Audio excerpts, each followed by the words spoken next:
እግዚኦ አየን ታምሮ ወትረም ኪያከ ይራያ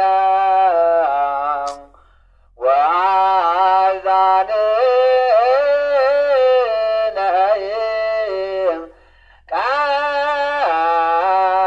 ቃለ ዘባቴትከ ይስማ። ነፍስን የምታሻግር ለጻድቃን መሪ ለቅዱሳን መመኪያ አቤቱ የእውቀት ዓይኖችን ስጠን። ዘወትር አንተን ያዩ ዘንድ ጆሮቻችንም ያንተን ብቻ ቃል ይሰሙ ዘንድ ሰውነታችን ከጸጋ ከጠገበች ዘንድ ንጹሕ ልቦናን ፍጠርልን። ቸር ሰው ወዳጅ የምትሆን አቤቱ ገናንነትን ዘወትር እናውቅ ዘንድ አምላካችን ሆይ ሰውነታችንን ውደዳት። የማይዘነብል ንጹሕ ሕሊናንም ስጠን። ያንተን ሥጋና ያንተን ደም የተቀበል እኛ ባሮች ትሑታን ነን።